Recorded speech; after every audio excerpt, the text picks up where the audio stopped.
players gather to cast powerful spells, some of the oldest and most powerful in the history of Magic the Gathering. Shardless Agent, Ardent Plea, Violent Outburst, and many others, battling head-to-head in brutal combat as they all have one thing in common: to uphold their legacy and search for eternal glory. And with Valentine's Day around the corner, a poem to make your heart flutter. Roses are red, violets are red, everything is red. I activate Grindstone. The Eternal Glory podcast is brought to you by the minds behind BoshNRoll on YouTube, ThrabenU University, and theepicstorm.com. Hello, everyone. Welcome to episode 42 of the Eternal Glory podcast, Feedback to Back. I'm Phil Gallagher, joined as always by Bryant Cook and Brian Coval. How are you all doing? I've missed you. Yeah, it's been too long since we've done this. 2 weeks is basically an eternity. Well, it's not even 2 weeks. Like 2 weeks ago, we didn't talk. We just were like, Wizards should really do something. But I didn't get to really communicate with you guys. Yeah, it's been a full month since we just hung out like bros.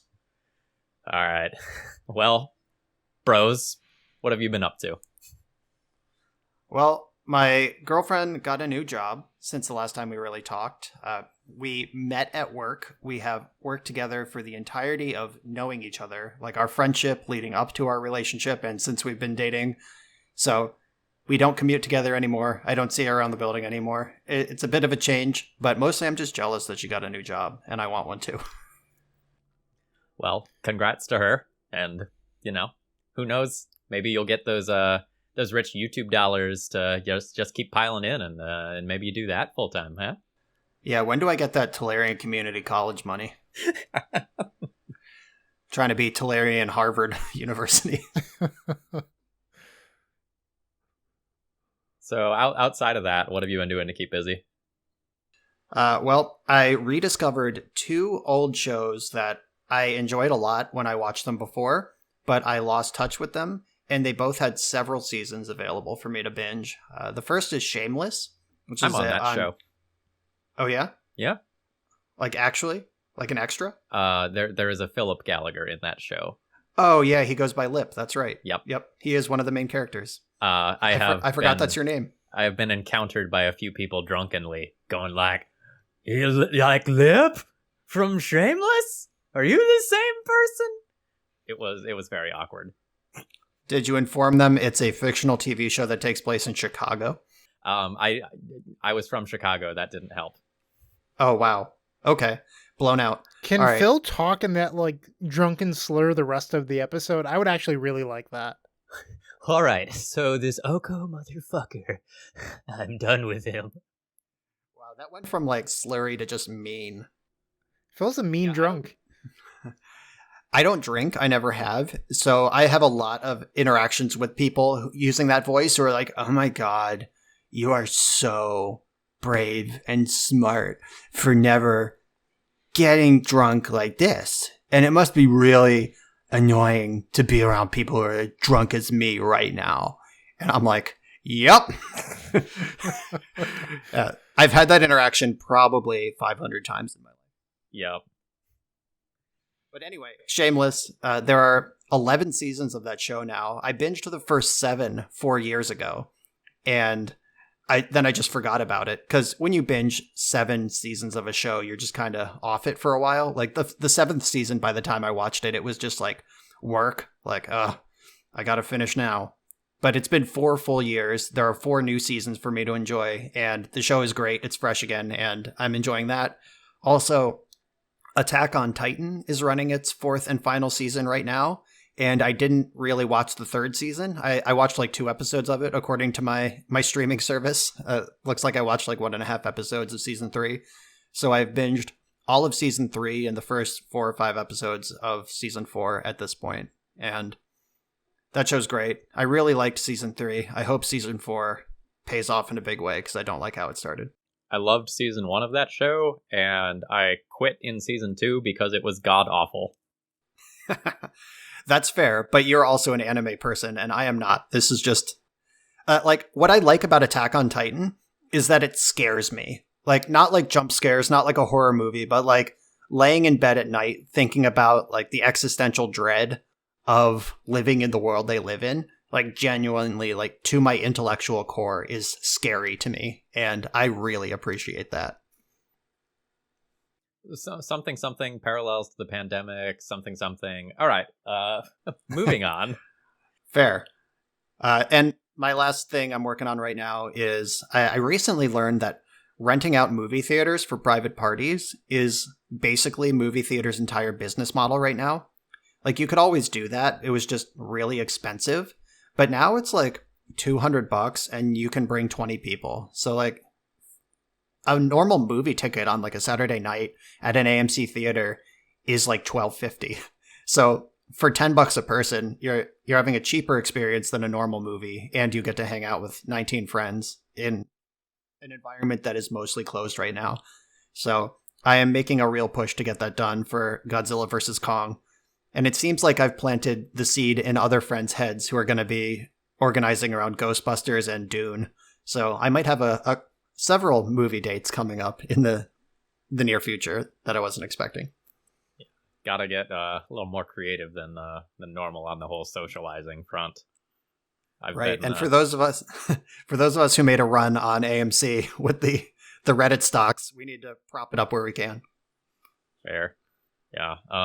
So kind of pseudo related. I got my second vaccine injection recently, which is cool. Very happy about that. I was very sleepy for the next 3 days. Like, that's a side effect. That's cool. Still like 100% on board with it. But now my girlfriend and I are starting to talk, and it's like, well, at what point do we try to like go and socialize with other humans? And like, it seems like a easy conversation, but it's like, oh man, there's like a whole bunch of ethical stuff here. Like, now I'm safe. I don't yet know whether or not I'm still a carrier for these things. Like, Well, so Phil, if you watch the Super Bowl, no one cares anymore. That place was packed. So I think you just go out, spread the Rona, enjoy yourself, right? Like, that's the new motto. Oh, some things make me just want to like tear out my eyes when I see them, and that was of great disappointment. Yeah, so I also felt that way during the Super Bowl, and the numerous shout-outs they gave to first responders and frontline workers throughout the giant super spreader event they were holding did not make me feel any better. But it was already like kind of tilting, but then the next day I saw on Facebook that one of our local game store owners, the owner of the largest game store in Pittsburgh, was at the Super Bowl. He posted a bunch of unmasked pictures with his wife at this very expensive out-of-state super spreader event after they had spent the last year being basically COVID deniers and saying that COVID was killing small business for no reason. So I'm glad they could afford this Super Bowl trip. Good for you. You scrimped and saved, pulled yourself up by your bootstraps. It's also supposed to be the most expensive Super Bowl ever. Like, I was reading that the tickets were more expensive than any other Super Bowl in history. Yeah, because there was like a quarter of the normal audience or whatever. And basically the whole thing shouldn't have existed. I don't know. But yeah, that was annoying. Yeah. So kind of along this line, I'm returning to in-person work as of next week, and the kids come back at the beginning of March. So that's something that I'm preparing to deal with after like not interacting with other humans other than my girlfriend for the past year. So there's interacting with real pants is going to be a lot harder than humans. Yeah, I know. And also, like, right now I start work at 7:30, so my alarm goes off at 7:25, right? Like, I roll out of bed, I grab breakfast, I eat it while like checking my emails, and now I have to get up like 40 minutes earlier to get dressed, drive to work. I'm not ready for that. It's going to be rough.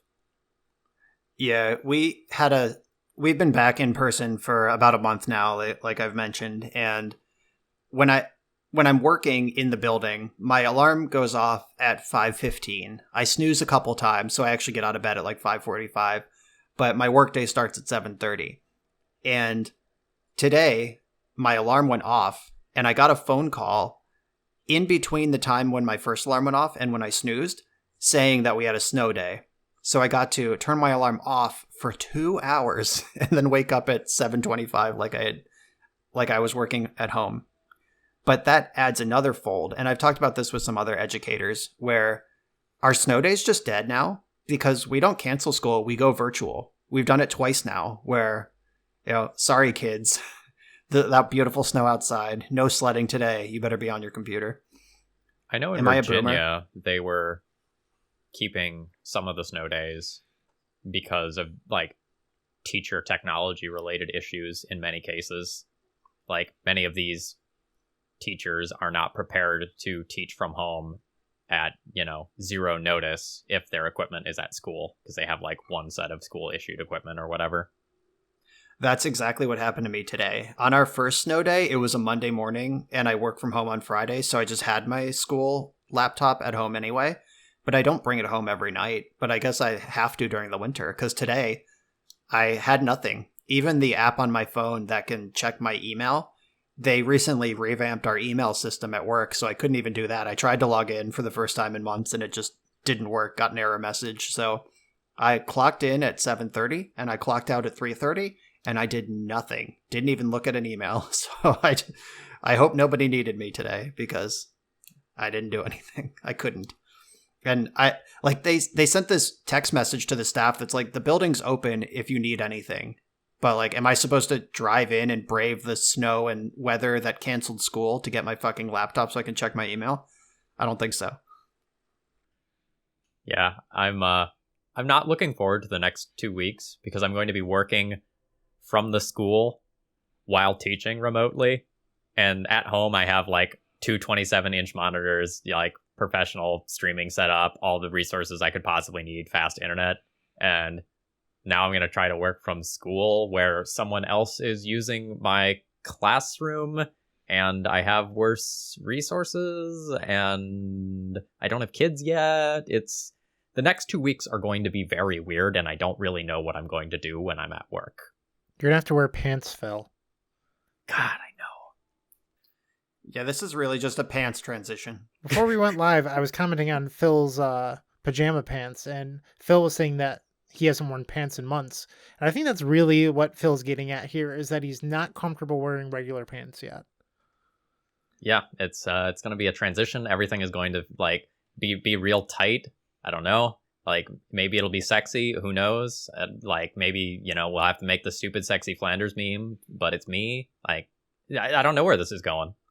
Has the booty gotten thick during quarantine? I don't know. I might have even like lost some weight or something. Like That's usually the wrong way for a thick booty. It's rough. This is the part where we learn Phil's underlying condition this whole time has been hates pants. Damn, and here I thought it was just like refuses to play cantrips obstinately. I've got an entirely different condition. You have a lot of underlying conditions, it seems. All right, Bryant, how about on your end? So, like Brian, I've been jumping into some media. I watched Lock and Key, which is based on a comic book. I think it ended in like 2012. And then recently, as in 2019, they turned it into a TV show on Netflix. It's like a slightly different Stranger Things almost. It was really cute. Like, it's not that dark, but it was really like cute and wholesome, with like kind of weird and spooky. Definitely check it out. It was worth it. Like, the old lady and we binged I think it's 8 episodes in a day and a half. Like, we watched most of it the night before, then woke up the next morning and finished it. Like, we just wanted to keep watching. So, highly recommend Lock and Key. Yeah, I like that show too. Season 2 is supposed to be coming out in March. I don't know if it's actually going to happen or not, but that's what the internet says. Other than that, I decided to finish reading The Boys. It's been on my to-do list, and seeing things on my to-do list drives me insane. Like, I look at it because I have 3 monitors, and one of them just has my to-do list on it, and I get anxiety looking at things on there. So I just read like 20 comic books. Actually, it was way more than that because there are 11 per. So like 35-ish comic books and finished it. There's no way the TV show ends the same way. It just can't. So I'm really interested now to see how the TV show ends and like see the parallels. And you get to find out a bunch of crazy stuff, like why Black Noir exists and stuff like that. It's just really wild. I would also recommend reading the comic book series because once I started reading again, I couldn't stop. Like I just needed to finish it. And my final thing is, it's tax season, boys. And my accountant was so proud of me. Like, I had everything ready to go because as a responsible tax-paying individual, I have the Epic Storm shop and I have to file it every year. She was super impressed with like my organization and stuff. And what I've been doing the last 2 years is like literally January 1st every year, I get it all ready. So that way, when she opens up her business, I just email everything all at once. And it feels good to not like stress about that. Like, just here's my stuff, you do it. See, I'm very different in that once a year I go, oh God, this is the weekend I pay the price for not keeping good records during the year. And I like comb through my PayPal and do all the tedium associated of like being a content creator and paying taxes. Yeah, this is the first year where I made enough money that I probably should file taxes on it for content creation, and I'm not excited about it. Behind the scenes, I've seen some of what Bryant, his note taking, and I've started doing it for this calendar year, but that doesn't help for last year. So I'm on the fence between trying to figure it out or just YOLO, ignore it, and hope I don't get audited. So 2013, I want to say it was, I had a really, really good Star City Games year. I won just over like, it was like 6,500 in Star City dollars, fake dollars. It was real dollars, whatever. I'm going to shut up. But anyway, I didn't claim it. And in 2013, I want to say I was making like $31,000 a year. And that like $6,000 that I won was a lot to me at the time. And then I got audited, making like $31,000 a year out of college. And it hurt a lot when they were like, by the way, you owe us $4,500. And I was like, I don't have $4,500. Were those like audit fees, or just they caught what you did owe? They caught what I owed and then charged me on top of it. Youch. Yeah, whenever, like, luckily not playing Paper Magic for the last year. My last giant check was from GP Columbus, which was at the end of 2019, and I did claim that. I've claimed all my big Magic checks. I got $1,000 for Pro Tour, whatever it was in Phoenix, and I guess I'm going to have to claim that, but no big checks that I have to worry about. I just have to figure out, like, if they're going to come after my, like, $300 I made last year with Patreon, or, like, I don't know. Like, I don't fucking know. So I probably should try to figure it out. But I've been punished in the past because when I do try to, like, there was one year where I really tracked all my Magic travel costs and, like, treated it like a business, and like, these are work expenses, the traveling, the food, and the hotel and stuff, tournament entries, this is my income. And I did all that work, and at the end they were like, oh, this is under X $1,000, you don't need to claim it, the minimum claim is still worth more. It's just like, oh, well, fuck, why did I do all that? Yeah, for New York State, I feel like I'm still in there. It's like, if it's under $600 for certain things, like if it's under $600 for YouTube, for example, you don't have to claim it. If it's under $600 for Patreon, you don't have to claim it. Like, you're doing yourself a disservice if you lump it all together. Yep, I'll have to figure that out. All right, so let's go ahead and transition into our next section. We'd like to thank good old Dr. Bill Schlichting, for donating for the support of the podcast. Thank you very much for that. And just if you want to keep us running and maybe keep good old Force of Phil doing a sweet rap from time to time, consider donating to the podcast.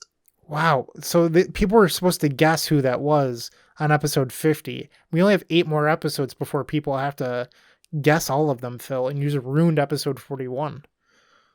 Oops. All right, take your notes, folks. Now you know something's coming up. All right. MTG updates. I've done some weird things since the last time that we did this. Not normal weird, but like really far left weird. I received a large bribe to record some Magic content in Latin. So that was a very unique and difficult experience. But that's archived forever on YouTube now, if you want to check that out and see what that weirdo process was like. Did you get the Latin community in on that? Like, did that hit the mainstream of like other Latin teachers or students of the language? I don't remember exactly, but I think I have like 1,200 or 1,500 views on that video, and I imagine that half of those are from the Latin peeps. Like, I spread that pretty far and wide. Because I knew, like, if I'm making the time to make this, and this thing gets 100 views, I'm going to die. So I spread it to a lot of classics-related places. Smart. I've got some cool content coming up. I'm going to be a guest on 90s MTG tomorrow, which will be in the past for you all. And then the following week on the 18th, I'm going to be on the Legacy Pit as well. So I actually had to order paper Magic cards because I realized, like, oh, I don't have, like, current Death and Taxes right now, which is embarrassing. So I got some nice, what do they call them now? Extended art, aspirants, and skyclaves. I was going to ask you, you don't have like a fan that's going to ship you like 100 of them or anything?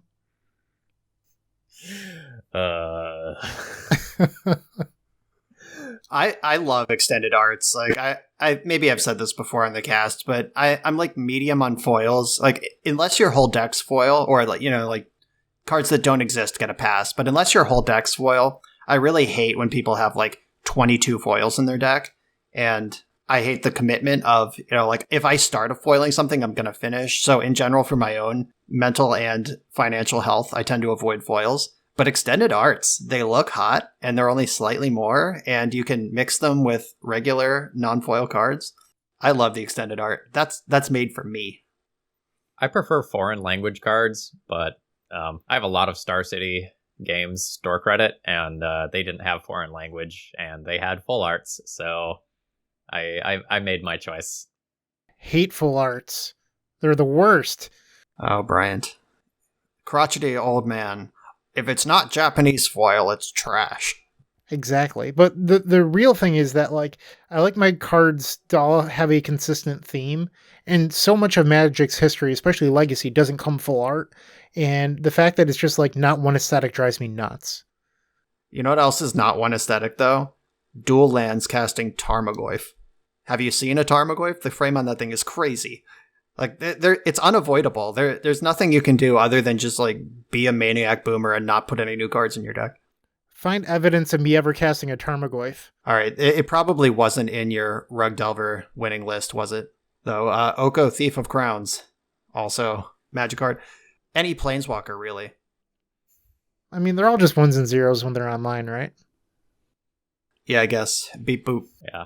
And then kind of the other interesting thing I did recently was I recorded a Vintage Hate Bearers League that I went undefeated in that kind of took off. People really enjoyed that one. You know, Vintage is the format where you can do any broken thing you want. And it turns out that hating on the broken things people were doing was actually acceptable. Was that a Noble Hierarch deck with that 2/3 bird? Archon of Emeria. I've lost more fucking games to that card recently in Vintage than like anything else, because like it literally only dies to bolt and they get to protect it super well. Yeah. Yeah, Luminarch Aspirant putting 1/1 counter on that fucking bird is checkmate. Hilariously good. Yeah, so I just today, actually, on my snow day, I recorded a league with Bryant's Grixis Paradoxical Breach deck, and that I played against that Bears deck in the final round, and I won game one, and I was like, oh, LOL, nice Windswept Heath, idiot, you're dead. And then game two, they had a turn 2 Archon of Emeria. I was just like, oh no. Like, there's nothing. Like, I boarded in the bolts, obviously, but still, there wasn't one in my hand. My hand was like 2 Pyroblasts, because they had shown me Spell Pierce and Spell Queller in game one, and I just had the wrong half. That thing is devastating. So I 5-0'd with a mono white build, and then I 3-2'd with the Bant build that's going around right now that has like the collector roofs and stuff. And it's weird how good Archon of Emeria is, because like every part of that text box is relevant. Like the evasion is good, the 3 toughness combined with anything else to protect it is good. Like the lands entering tapped is surprisingly annoying as well. Like that's the mode I always forget about. Like I remember everything else, but then I play a fetch land. I'm like, oh fuck. I'll see that mana 2 turns from now. Yeah, and like the double spell clause, also every Vintage deck wants to cast 2 spells in a turn. Like even if it's just like Mox Sphere, that's 2 spells. Like it just crushes every deck, even the fairest ones. Yeah, even that deck itself suffers from that Archon sometimes. Yeah. right? Because like that one is symmetrical, unlike so many of the other recent bears. And so there were a couple of times where I'm like, okay, I'm going to play this bear and then I'm going to play this bear. And I played the first one and I'm like, oh, damn it. I've made a mistake. So I'm gonna give a quick spoiler for that vintage league I recorded today. I had one of the most hilarious cascades of punts, catching it, fixing it, repunts that I've ever had in my life. When I was doing the deck tech at the beginning, it's an Underworld Breach deck that has 3 Yixla Jailers in the sideboard. So I was like, I hope this works. I'm pretty sure it's timestamp based. So if I have Yixla Jailer in play, then I play Breach, I'm pretty sure I still get to escape. But then I played against Dredge in round 2, and we were in game 3, and I just went off. I resolved like a turn 2 Tinker or whatever, and I put Brain Freeze on the stack, and with the Storm trigger waiting to resolve, I was like, oh no, I'm at 9, and they have 4 Creeping Chills in their deck. I have to So then I suddenly targeted myself with all the triggers. Breach was in play. I was going off, and I was like, okay, so I have to beat these Creeping Chills. Yixla Jailer will do it. So I turned all of the copies of Brain Freeze onto myself, decked myself, cast Yixla Jailer, and then all of my graveyard lost Escape with no cards in my deck. And then my opponent conceded. Wow. That is a roller coaster of emotion. That's beautiful. It really was. I'm glad it was caught on camera. Love it. Yep. All right, what have you two been up to on the Magic front? Well, like you, Phil, I was on 90s MTG last week. It was so weird playing with paper cards. That night I had to like update my deck list. Right after I did my annual deck showcase on theepicstorm.com, I re-sleeved. I did new hard perfects, new sleeves. So everything was in the box. It's just like, it wasn't the most recent list. And just shuffling it, I was like, oh, new sleeves. Like I miss shuffling Magic cards. I haven't done it in so long. And it was just really fun to get to play paper Magic again. That said, I had to like prop up my cell phone underneath my mic with with rubber bands in order to get it to like stay up, because I don't have a webcam. I have a built-in like camera into my iMac, and then I like prop my phone up, but then I had like a wireless charger on my phone to make sure my phone didn't die, and I'm like juggling all these things while playing paper Magic. It was a wild ride, and I'm really looking forward to playing again tomorrow. I haven't picked out a deck, unlike Phil, but I told myself I wasn't going to play Storm just because I called out Phil Bleckman, our editor, and Roland on last week's episode or last week's stream. And I was like, hey, I'm going to crush these guys. So I don't want to play Storm again. Seems like not the best idea. So I'm going to try to figure out what I can actually build. And I am also going to be on Legacy Pit, but not for like 2 months because I'm not cool like Phil. I was scheduled very, very far away. I mean, I was too. My time is just finally coming up now. Got to get on that VIP list. Like Tom Hep is on every other week. How do I get to Tom Hep status? Like Tom rolls out of bed and just is on, Legacy Pit. Although, to be honest, I don't know that. Yeah, to be honest, I don't know that like we have all that much time for recurring content pieces in addition to like doing all of our own regular content. Very true. So I've mentioned this a bunch over the last, couple months, but like bringing over old tournament reports, I finished that a while ago. And then I was going through the Epic Storm ones that were already on the website. And I realized that like the first like 5 or 6 tournament reports weren't updated. So I went back and did that.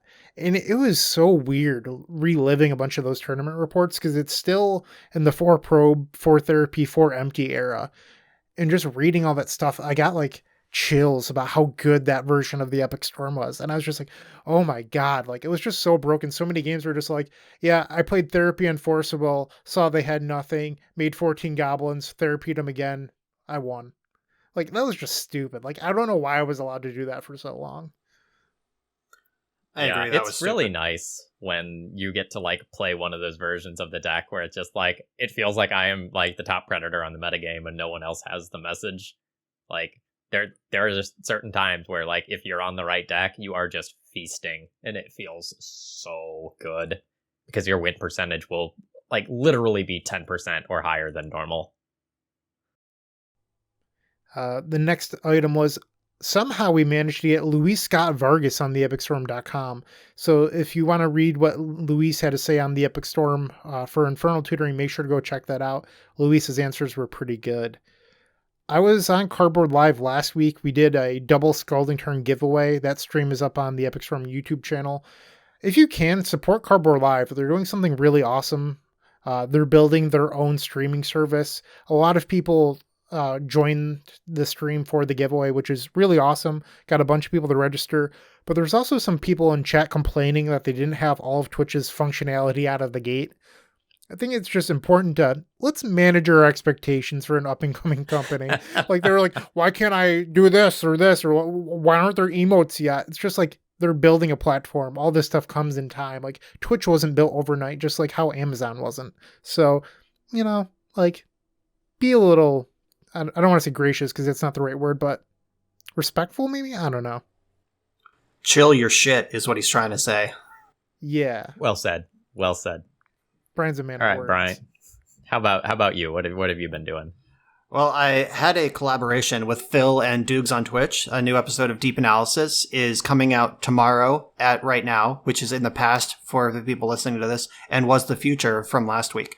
So by the time you're listening to this, Deep Analysis with Phil and Dukes talking about Maverick and Death and Taxes is live on my channel. That was a lot of fun.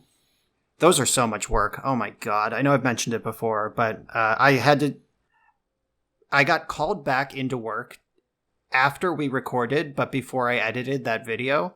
So I ended up having to take my personal laptop into work and just sneaking recording or editing into my workday because there's not enough hours in the day to do it at home like I should have. But hopefully, please support that because it's a lot of work and it's good content. I'm still cranking out the daily videos, tons of legacy. This was a modern heavy week, but at the end of every week, I do like a roundup on Reddit and post to the various format groups the videos that will appeal to them. And lately, I've had several weeks where it's just like, oh, I did 5 legacy videos. Cool. And none of them are Rug Delver, so go enjoy that. I've been getting a lot of compliments that it's like, oh, I love how you're not just playing Oko and Dreadhorde Arcanist in every deck. I'm like, amen to that. That's not an accident. Yeah, it's not surprising that the people who are donating to see things don't want to see Snow and Rug Delver. Like, I cannot think of the last time that I got a donation for, like, a Delver deck or the top control deck of the time. Like, it doesn't happen. Yeah, there's plenty of content for that. Yeah, a bunch of people had been, or not a bunch, but like enough. I think it was like 4 people over the last 3 months said that I needed a new mic for my YouTube stuff. And the mic I used for this podcast is a nice, like, high quality mic, but I don't always have access to this setup. I share the office with my girlfriend and stuff. So I do a lot of my video recording on my laptop with a headset mic. So it is a worse mic. But I can't hear the difference personally, but apparently some people can, and it's worth commenting. So I bought a new mic, and I did the trial run today. And even after an hour of trying to set the audio stuff right and test runs and test recordings, I still ended up messing up that video. Like, it's watchable. It's a good league. It's the vintage league I was talking about earlier with Bryant's deck. But just weird stuff happens where the first, like, half a syllable of every sentence doesn't get picked up. Like, I haven't pushed enough wind out of my larynx yet to create enough sound to get over the noise gate. So I need to adjust like the gates and the compression and stuff. And it's just very wonky how all I did was plug a different mic into the same computer with the same settings and everything went to shit. But the sound quality does sound better. I just need to get the levels right. Growing pains for small channels is what it is. I've been doing some Kaldheim draft, not a whole lot, but my group text I'm in with Chris Stagno and Alex Bistecki, all they've been talking about for the last month is Kaldheim draft, so I felt like an expert and just got a couple in this weekend. And finally, speaking of Kaldheim, my extended art foil Goldspan dragon finally arrived that I pre-ordered, marking the completion of my Korvold commander deck. I have 100 cards, 95 of them are foil. The 5 that are not foil don't exist in foil. and I have already paid an altarist to foil 2 of them. So that deck is going to be 97 foils and 3 dual lands, and I'm really stoked. I posted a picture of it. It was the first deck pick I had posted in a long time, and that's because I hadn't built a deck in a long time, and it felt really good to like lay out all the cards and get a good picture again, because that's one of the things that I take pride in on my Twitter presence. So to pause you real quick, Brian, I looked at that photo. There were like 3 Japanese foils in the list, and I was like, Brian, come on. Like I know that you just bought all of this recently. And then I noticed that like one of the Japanese foils, I believe the card is Phyrexian Altar. It's rare from Invasion. Yep. And I was like, I'm pretty sure the Japanese foil one for that is like $200. So I was like, did Brian just drop $200 on that thing? Actually, sir, the English foil of that card is $200. Oh, no. Well, so the Japanese foils, there are 3, you're right. And I got lucky on all 3 of them. The 3 Japanese foils are Dragon Skull Summit, Rhythm of the Wild, and Phyrexian Altar. The Dragon Skull Summit, I literally didn't even notice it was Japanese when I bought it. I just saw foil Dragon Skull Summit at a reasonable price. I just sorted eBay by like lowest price, buy it now, and I just clicked on it. And it turned out to be Japanese. Whoops, great. The Rhythm of the Wild, that's like a $14 foil in English. And somebody from Japan was selling a Japanese playset of it for $20. I would just have to like wait a month for it to get shipped to me. So I bought the playset for $20. I put the one in my deck, and then I sold the other 3 for $20 each. So that was mad money. Art of the deal. Sign it up. And then the Phyrexian Altar was just like a miracle. I wasn't looking for a Japanese one. I was ready to spend $200 on the English foil on that card. And somebody had a Japanese foil, buy it now in near mint condition for $210. And it turned out that it was like a COVID fueled, I'm out of my job and desperate for money kind of sale. Like it was priced to move and I just happened to be there. There was actually a handwritten note in the card when I got it that was like, thank you so much for buying my card. I had just finished telling my wife that it was going to be a tough month financially when the notification bell rang that you bought the card. Every time a bell rings, an angel gets its wings. And there were several foil angel tokens in with the card. And I was like, that's heavy for eBay feedback. I'm glad I could help you. And you actually helped me. I got this, steal of the day on this Japanese foil invasion card that looks absolutely gorgeous. But yeah, that was heavy. I'd feel bad about that. Like, I'm happy that you got a deal, but if I was the one receiving it, I'd be like, should I pay them more somehow? Like, what am I supposed to do here? Yeah, I mean, like, if it was an in-person trade and the guy was like, oh, come on, I'm really hard up for cash, I wouldn't be like, $150, take it or leave it, But I paid the buy it now on his auction. I actually sent a best offer because he had OBO available. I sent a best offer for like $195 that just expired after 3 days, and then I just fired in on the full price because I didn't want to lose it. I knew it was a good deal even as it was. So, but I got that, and it was great. There is one white whale for this deck that I don't know if I'm ever going to do because it has the similar price as a Mox Sapphire or in a Mishra's Workshop, and that's the Amano Liliana from War of the Spark, the alternate art. That thing is like a $2,500 to $3,000 foil, and it only exists. Is that one of those like Final Fantasy style ones? It's the Weeb alternate art, and it was done by the guy who did the art for Final Fantasy. There's like a multiplier, normal like Japanese foil kind of multiplier on it, but this card jumps to $3,000 from like a couple hundred. I think the non-foil is like 100. And I got the foil English one. I think it was like 20. So it's an insane multiplier just because of who did the art. So I don't know that I'm ever going to get that one, but that is the dream. All right. Let's go ahead and hop into the feedback section, which is really one of our 2 major topics for tonight. Because we kind of went 2 episodes without doing any feedback or responses to listener stuff, we're going to kind of delve in, especially since some of the feedback was like both either heavy or interesting. All right. Brian, you want to fire off the first one here? Okay, so this question is from friend of the show, Julian Nab, on Twitter. And it's kind of the setting for this episode. Bit of a weird state in Legacy right now. Motivation to create new strategic content isn't high, considering a much expected and desired ban will invalidate it. We're currently in the metagame equivalent of garbage time. And Julian's totally right about that. And that's kind of why we're doing this feedback hangout kind of episode instead of really getting into metagames or deck lists, because we're all pretty sure it's not going to matter soon. But it's actually worse than garbage time. Like, lately Wizards has been doing the thing where they'll tell you there will be an announcement that affects Legacy. Like, that's kind of how they've been announcing bans, like a couple weeks in advance. And we've heard nothing like that. They haven't even said, like, we hear you and we're working on it. It's just weirdly quiet. Like, we don't actually know that there's going to be any bans or what they're going to be. Like, I assume the conversations are being had. One of the questions later is, like, is WotC even listening? And we have an answer for that. But I could ignore Oko completely, start making Oko-less decks, get ahead of the predicted future metagame. But what if then they don't ban Oko? What if, like, the data say it's fine and they just leave it? Then I spent 2 months doing nothing versus, like, or if I could, like, brew the best Oko deck I can for the current existing Oko metagame. And then it's just, oh, yeah, surprise, we banned it with 3 days notice. And then all those videos are moot.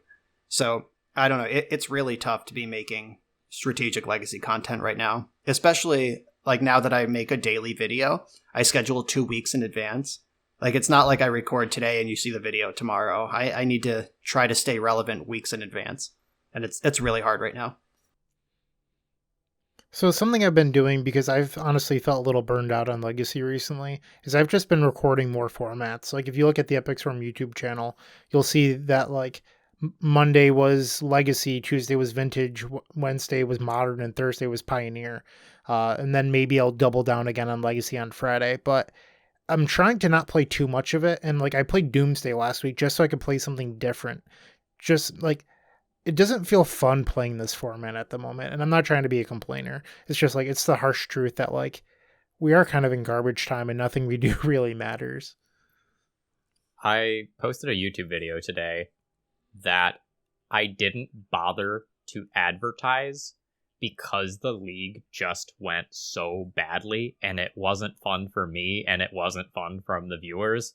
And the people who did, like, show up to watch it in the comments were like, wow, that's one of the worst leagues that I've ever seen. And it's like, I'm sorry. This is why I didn't plug this one. Like, I was hoping most of you wouldn't watch it. Yeah, that's awkward. I've experienced that too, where you record a league, like, you budget the 2 hours or whatever to, like, this is my content creation time. This is when I'm going to put the thing out. Especially you, if it was a live stream, obviously you're locked into that. But, like, I'll spend 2 hours of my time recording something and I'm like, well, that was hot fucking garbage. I got turn 1 Tybalted 4 times and then I died to Oko in the other ones. And that's exactly what happened in that league. Right. So, like, do I even post this? And then I figure my pain is part of my content when a league just goes to shit. I posted a Modern league, Modern Eggs, last month, and I didn't advertise it. I didn't hype it. I was embarrassed about it. I went 0-5, which is something I don't think I've done in memory other than that league. And every game was awful. And even the one game, like, not even match, the one game I actually comboed off, it took like 17 minutes to combo off and it was miserable. And, like, it was miserable to win and it was miserable to lose. And I just, like, quietly put it into the release schedule. And it got like 7K views. It's one of my highest performing videos, just based on a good title and thumbnail. But, like, I was not proud of that. I didn't have fun. I considered not even releasing it. Yeah. All right. So the next bit of feedback. Fuck Wizards of the Coast. This community needs to give Wizards of the Coast the boot. Legacy needs to become a community-driven format like 93-94. And this was from Jimmy Power Gamer on Reddit. The first thing I want to say here is that this comment was considered so bad by Joe Dyer of MTG Goldfish that he specifically addressed it in his article. And this was feedback, I believe, on one of our podcast episodes. And he was like, no, don't do that. Don't get that movement started, because he was so afraid of what the results would actually mean for Legacy. Yeah, this is a content spawning sort of question. Like, so we're already in a spot where we're trying to convince Wizards of the Coast to pay more attention to our ban list, and we're already seeing Legacy Grand Prix reduced, Star City Opens reduced or cut, and when was the last... So we don't get many GPs, but when was the last old school GP? The 93-94 GP. Who won that one? Does anyone remember? Fucking nobody, because it's not real. And, like, some acknowledgement, some validation from the only sanctioning body that Magic the Gathering has is the only reason that Legacy even exists at all. Like, 93-94 is as bad as EDH when it comes to, like, showing up, you don't know what rule set you're under because there's like 3 of them, and then it's like, oh, it's not really about winning, it's about hanging out and having a beer. But then there's also tournaments with prizes, and then you get like Magic legends like Brian Weissman cheating at a big tournament because the format doesn't have any rules normally, and then they put big prizes on this casual. Like, that is not good for Legacy, and I do not want that, and nobody does. So to make a connection here, I know someone whose son plays very high-level competitive Pokemon. Apparently with Pokemon, they only have standard. There's no modern, there's no legacy, nothing. So people play these older formats. And like once a year, there's like this big unsanctioned tournament from my understanding. And no one really trusts it because there's nothing to enforce. Like, why would you... Like, sure, it's fun to play with your friends, but like, why would you play in that? Yeah, Vintage was like that for a long time. These young bucks these days might not even know about this, but Vintage was rife with cheaters and rule benders and all sorts of shady shit.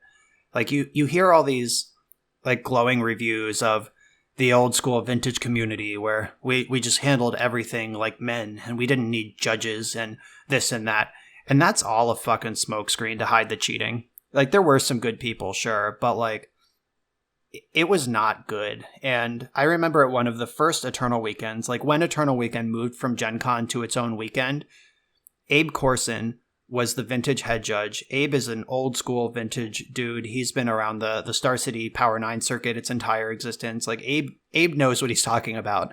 And in his opening remarks at Vintage main event of Eternal Weekend, where there was security at the door and judges all around, he added this thing that was like, now, some of you might be used to a sort of relaxed environment when you play Vintage. This is not that. Let's keep everything. And he had to make a specific comment about that because that's what happens to unsanctioned formats. And Legacy, like, for fuck's sake, don't send it in that direction. There's also another huge problem. If you have 2 legacies, if you have like the official Wizards of the Coast legacy, and then you have like crazy player run legacy, the Magic Online format is now different from the format that like some portion of the player base wants to do, right? And if you kind of kill off, you know, the official WotC sponsored portion of it, like, you don't get to play your fancy ban list version of the format on Magic Online.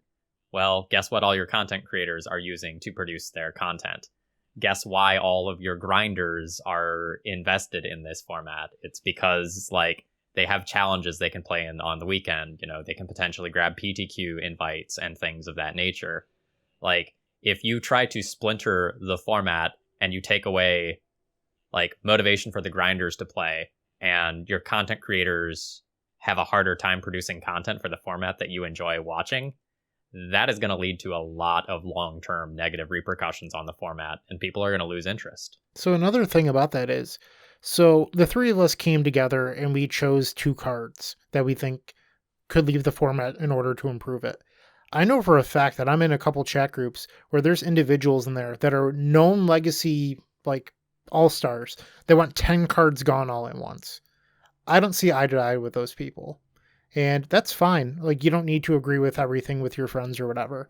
But if it's community driven, who's making these decisions on what goes? Because like my word is no better than this other person's, and I just have a conflicting opinion. It doesn't mean either one of us is right or wrong or whatever, but it's going to be tough to hammer out details on what actually is legal. I have been approached in the past to be a part of such a committee, and I listened to what they had to say, and then I did not take a part in that committee. I didn't want anything to do with it because I think that sort of thing is very dangerous. Yeah, like to that point, our last episode where we advocated specifically for Oko and Dreadhorde Arcanist to get banned, I would not be mad if like Uro and Force of Negation and Valky, I don't know, like ban 10 cards, sure, let the dust settle, then I'll play Legacy. But we were just trying to take the scalpel to what we thought to be the most specific problems. And like, sure, if WotC decides it's time to just axe 10 cards, give the entire game a shakeup, if they want to ban Daze and Ponder, like, sure, like, let's play that format now. I don't know. I'm just saying, like, I'll play what the sanctioned body says Legacy is, because that is the final word. And getting into these, like, oh, our group doesn't play with fetch lands. Like, well, good for your group. I'm going to enjoy cracking my brainstorms while I can. Like, and I'm going to beat you because my deck's better. And like, somebody has to come up with that. I played Yu-Gi-Oh! In high school when it was brand new. Like, I watched the anime when I was a kid, and then the card game came over to America, and I immediately bought in. And I played Yu-Gi-Oh! Tournaments until there was the first ban list. I think it was like 5 or 6 sets in, and there were cards that were restricted up to that point, but there was finally something broken that needed to get banned. And it got banned. I rebuilt a new post-ban deck, showed up to the same store, the only game in town, in New Jersey, by the way. Patrick Sullivan used to own that. Great store. But I went to the only game in town the week after these cards got banned with my new ban list deck, and the store owner or the tournament, the TO or whoever, was like, a lot of people were mad and didn't build post-ban decks, so we're just going to ignore the ban list until further notice. And it's like, what? I just got a ride. Yeah, right. And I was like 14 years old. I got a ride from my mom 45 minutes to this game store with a deck that can't compete. Like, imagine if everyone else knew they could play Gitaxian Probe and Renin 6, and I didn't. And like, I just showed up with some normal deck. And it was like, do I even want to pay my $10 to play today? Like, I want to go home. You're not doing the right thing. And like, I had this like deal with my mom where like she'd drop me off, she'd go see a movie, or like, I don't know, go play golf with my dad for a while, and then come back several hours later. So I was stranded. I was on an island. I was fucking 14 years old, being miserable in a game store all day because this alternate reality of what should have been the rules was being enforced. And that's a bad feeling. So Brian, I'm sure you also experienced this growing up in the Magic community, but the way that it's traditionally worked is a card gets banned, and then they go, it will be banned in paper 3 weeks from this date, which is the effective date. I hated going to locals for those 3 weeks because people would shun whoever played the card that got banned. Like, I remember when Top got banned, people were like trying to get in their last games with Top, and everyone at the store would be like, you're a scumbag. I can't believe you would bring that card here. How dare you? Like, don't you respect the rules? Like, it was always just like so hostile and weird, and I don't know. Yeah, but the joke is they were following the rules, and there actually were real rules. And if we get into this world where the rules are made up, like, that's been my biggest critique of Commander and EDH all along. Like, now there seems to be a pretty solid, like, 1 to 10 tier, like, well-defined power level of Commander scale that I think is a pretty elegant way to manage a casual format without a massive ban list. But you can't do that for an actual sanctioned tournament format. Like, when you just sit down and it's like, oh, we don't play like that. Like, well, then I guess I can't play. Sorry, I didn't know. Wasn't that like part of the problem with online Commander? Like, they had 1v1 for a little bit. I think they got rid of it. But it was like the French rules where like you weren't allowed to play with like good cards. Like, you couldn't run Soul Ring and Mana Crypt and stuff, which is just like crazy to me, but I'm not heavily invested into that format, so. Yeah, I mean, that was a different thing. There was a 1v1 version of Commander. It was basically like 100 card singleton vintage, and it had its own ban list. It was like a different commander adjacent format, which as long as you know the rules coming in, it's fine. But if I think I'm playing under those rules and I sit across from you and you go Mana Crypt, Soul Ring, turn 2 time stretch, GG, like, oh, my bad. I didn't know. And there was no way to know because like I came from out of town. If you run into people at a Grand Prix these days, the Command Zone has more players in it than the Grand Prix does. They came from all over the country. They need to know what the deal is when they sit down. And all of this is, I think this whole idea is crazy. And it's the reason that I left Commander for so long. I have a new deck now. Let's see once I get back out into Paper World if I'm miserable. Like right now I can queue up with Corvold on Magic Online and just mark the game power level 6 and generally get what I want. But if somebody comes up to me at a Grand Prix and it's like, we want to play Commander between rounds, and I'm like, hell yeah. And then they go off on turn 3, I'm going to have a bad time. And that, I feel like this horse is sufficiently beaten and dead at this point. All right, next one. Dreadhorde Arcanist's pattern matches to Arcanist's pattern matches to 4 of the last 8 cards that were banned in the format. Cheap engines or threats that slot into Delver. Treasure Cruise, Deathrite Shaman, Renin 6, and Lurrus. And this was part of a longer post by Viking _ on Reddit. Hold on. You're telling me that history repeats itself? And that the blue decks with cantrips are going to keep playing all of the best cards that they can possibly play while still making the mana work? Well, it's not even that. Like, we've beaten this horse to death already, but like they added another force to that shell. What the fuck were they thinking? Like, now every busted engine is just going to be like the best thing that you can be doing for the foreseeable future. Yeah, all those engine cards just feel so good in Delver. Like, and anytime that something's mana cost is just like 1 pip off, Delver's like, oh, get in here, bro. I need you. Yeah, so I actually read something fascinating. It was a tweet from Gavin Verhey yesterday where we were joking. There was like a Twitter joking about 2 mana Tibalt because, you know, the current 7 mana Tibalt actually costs 2 where it matters. And apparently part of Gavin's interview to join Magic Design was they gave him a, you know, quote unquote fake card and told him to correct the design. And the fake card they gave him was Tibalt the Fiend-Blooded, the original 2 mana Tibalt from Avacyn Restored. And it had a different name, but it was mechanically identical. And Avacyn Restored was already in the box at this point. Like, it hadn't been released yet, but it was done. It was shelved. Design was over. It was like a plant on his interview. And he wrote 1,000 words on why 2 mana Planeswalkers are fundamentally a mistake.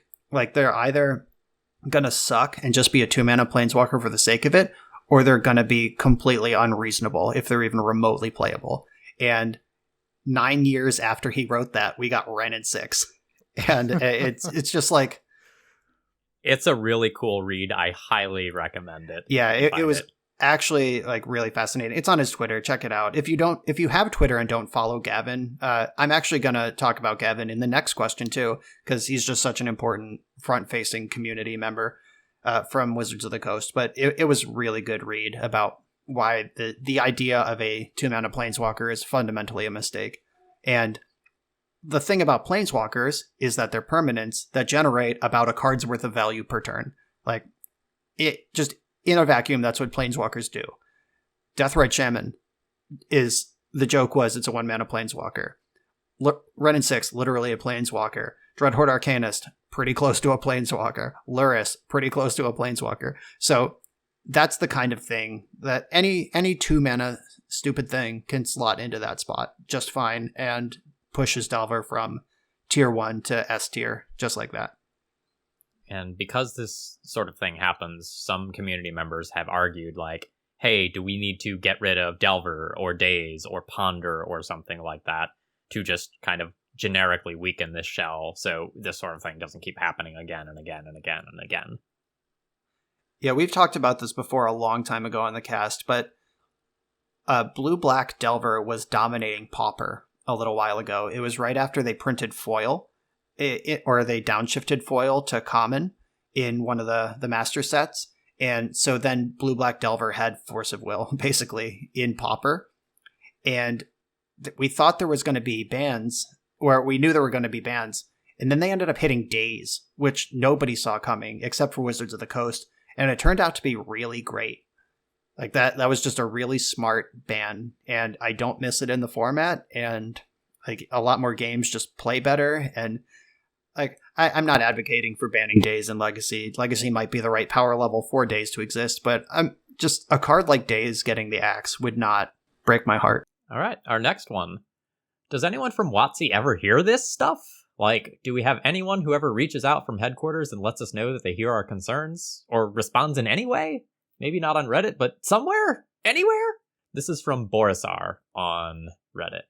Something that can often be really frustrating about Magic is that intentionally the game right now is not handled as a transparent game. Data is hidden from us. A lot of times, if we as players want data, we have to mine it ourselves and do things like the Vintage and Legacy community are currently doing, where we manually watch a whole bunch of replays to figure out what people were playing and the results of matches, and use that to curate our own data. Whereas some of the other digital card games, they're like, okay, here's the weekly updates, here's what decks are doing really well, here's our ban watch list, here's our errata for these cards because we think they're too strong. And that is not the approach that Wizards of the Coast takes. Yeah, so here he is again, Gavin Verre. He was recently on Leaving a Legacy. Their last episode of 2020 was Gavin. Listen to that if you haven't.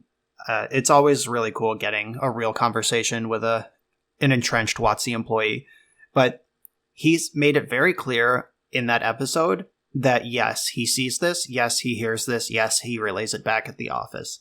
He couldn't really talk about anything beyond that, or he didn't have the information. He was pretty upfront when, like, I had nothing to do with the Walking Dead secret lair. I would tell you if I could, but I just wasn't on that project, sorry. And he has those pretty straight up answers. But that dude spends more time on Twitter than anyone on the planet. And he is reading everything, and he is responding to most of it. So, yes, Wizards of the Coast does actually know that we're saying this. They're not deaf to us. It's just what they're doing about it and on what speed they're doing it. That seems like it's starting to become kind of egregious. So we said the word neglect in the last episode, and that was something that a lot of people on Reddit seemed to like. Like, they liked our selection of words there. I kind of feel that way still. Like, we haven't heard anything about Tybalt, which we'll get to later. Like, not even, like, a hint that something could be... Like, they're still tweeting jokes about Tybalt. It's, like, destroying formats. God, all right, like, I gotta say something. That sort of shit from Wizards makes me so damn mad. Like, everyone's like, my format is on fire. And they're like, it's Monday. Here's your meme about how broken Tybalt is. Ah! All right, I'm done. Yeah, so they're out there tweeting jokes about how great Tybalt is and how funny it is and etc. Like, oh, Tybalt is a kid, Tybalt now. Like, yeah, real funny. But we would just like some sort of acknowledgement that, like, hey, we're going to make a change, like Brian said, like 3 weeks from now, we're going to have a BNR on March 3rd or whatever that Monday is. And like, let us know that, like, you're at least considering something. And the transparency is just, like, killing us because, like, we get nothing. Like, no one even reached out to say, hey, we listened to your episode. We got nothing. No feedback. All those retweets, likes, etc. We didn't hear anything. So, or at least I didn't. Yeah, I don't think we mentioned this, but our previous episode was our most listened to episode with the three of us as cast members. So we got a lot of listens in. But it's really wearying as like a legacy player and a content creator for just like the radio silence to continue on and on and on. And it's just like, am I crazy? Are things actually fine? To the first question, not the second. All right, yeah. Yeah, so I think there are two likely scenarios here. One is they're perfectly aware of everybody's position. So both us who say it's Oko and DHA that'll improve the format, and the Honorrogs and the Bob Wongs out there who want like 7 to 10 cards banned, like that's cool. Like they're also smart people in the Legacy community. It's possible that they are banning something in Legacy and they're hammering out in meetings how many things and what they are.